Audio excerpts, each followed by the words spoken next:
The backpacks, designed for 1/6 gravity, must have had the cooling systems removed to allow for movement without falling over. With very near and hot studio lighting, that left one hot astronaut inside. Assuming that it was the astronauts inside after all, their faces were always covered. The necessary mammoth amounts of air conditioning were probably responsible for the air current. Here the editor cuts to a still shot of the flag, just as the effect becomes noticeable. Here it is unchecked. This rare clip, attained decades ago, was never re-released with the inevitable increase in experience and scrutiny. To demonstrate 1/6 gravity, a bouncy, floaty feel to the astronauts' movements would be similarly achieved with relative simplicity. Slow motion. You are viewing the scenes as they aired more than 30 years ago. Now let's look at them with the speed doubled. It becomes discernible that they are, in fact, in Earth's gravity, and are no more leaving the ground than they would on Earth. It is clear from these rarely seen colour television pictures that the crew of Apollo 11 brought a high-resolution colour video camera with them on their mission, yet the only pictures broadcast live from the moon's surface were these from a low-definition black and white camera.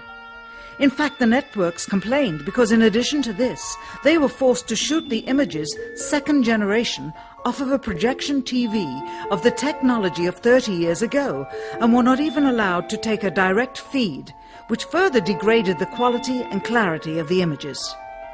Perhaps this was precisely what NASA and the federal government had in mind. After all, it was a first, regardless of where they were.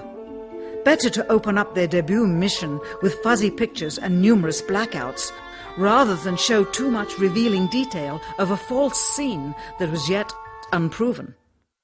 And finally, the element that seals their fate. Of all the footage of Apollo 11 requested from NASA over a 5-year period, one gem was discovered just before the completion of this documentary.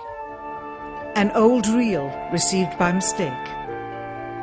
It contains the raw or unedited footage of the crew of Apollo 11, Michael Collins, Edwin Aldrin Jr. and Neil Armstrong, staging part of their mission for nearly an hour in living color, with exceptionally clear behind-the-scenes audio of conversations discussing the techniques used to achieve a disingenuous picture depicting the Earth at a distance, in order to falsely demonstrate their far journey from it and their ability to survive passing through the Van Allen radiation belts. It cannot be misconstrued that this staging was done for some other reason prior to the mission, for the reel itself is slated and dated July 18th, 19th and 20th, 1969, the very days of the mission when they were said to be approaching and achieving lunar orbit. Furthermore, it is apparent they are in genuine zero gravity aboard the actual spacecraft, necessary to convince the mass media of their authenticity, just not any further than Earth orbit, as you will see. In this never-before-seen or heard footage, not only is the radio conversation between the astronauts and Houston Control audible, there is a secondary, private conversation taking place between the crew and a third confidential party, prompting the astronauts with what to say, when to speak, and how to effectively manipulate the camera to achieve the desired misleading effect. NASA claims that the Houston transmissions were the only ones taking place with the astronauts. Listen now as Houston Control initiates a conversation with the crew, only to find them too preoccupied with the behind-the-scenes trickery to respond. Moments pass and the oversight is picked up on by the clandestine third party, who quickly prompts them with talk. Immediately, Neil Armstrong speaks.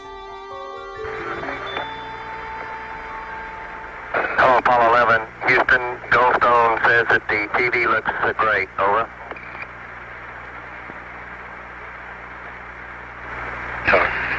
Okay, Roger. We're coming in on Earth. Again, the illusion they are attempting to create is the Earth at a distance, to demonstrate their far journey from it, and their ability to survive passing through the Van Allen radiation belts. Understand, too, that only about 20 seconds of this raw footage was ever broadcast to the public, and these conversations discussing their deception were believed to be private. Until now. Here they discuss that these television transmissions were in fact not broadcast live as everyone believed. They were first screened and edited for playback later.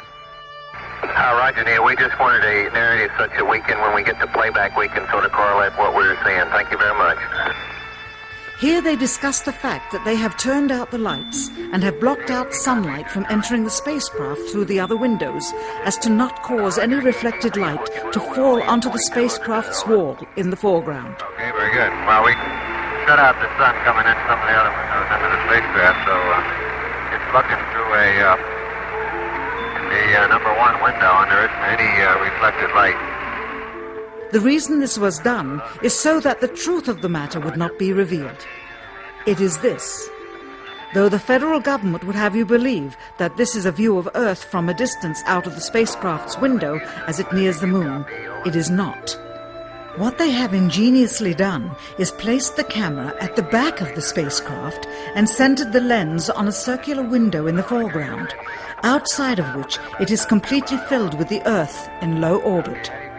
The circumference of the window then appears to be the diameter of the Earth at a distance, with the darkened walls of the spacecraft appearing to be the blackness of space around it. That is why they wanted the interior dark and blocked out the sun from entering through the other windows. Here you can see the extruded window, probably 2 inches thick at the bottom. This is because the Earth's shine is coming in at a downward angle.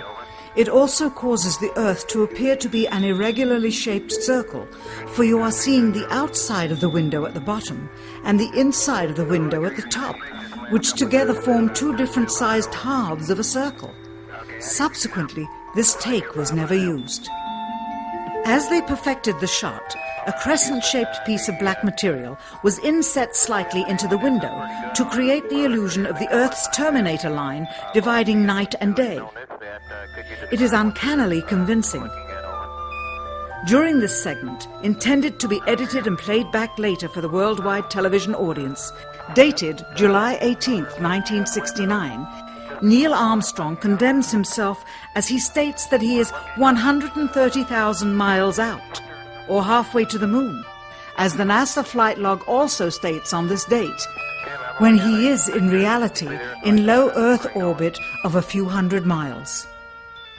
Roger, Houston, Apollo 11. Calling in from about 130,000 miles out.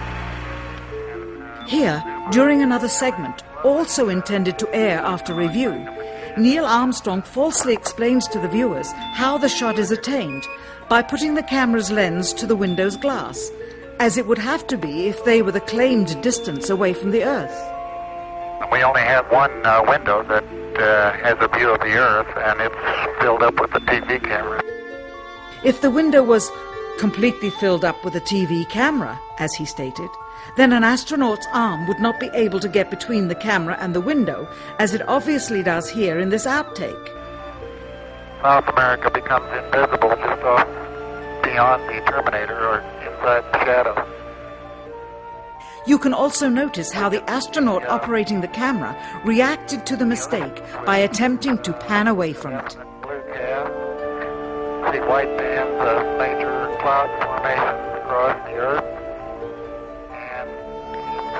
This is a segment that they believed wasn't even being recorded, much less suitable for broadcast, for the lens was being zoomed out and the scene was being changed to that of an interior of the astronauts at work, and apparently the stop button popped back up on the recorder without notice.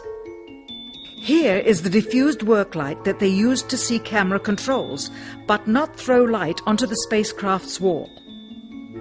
Here they remove part of the crescent insert.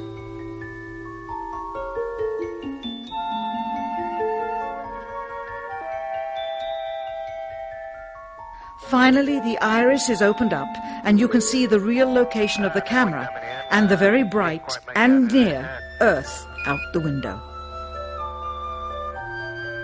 Here is the slate for the 19th of July, and the same shot of trickery on the 19th of July.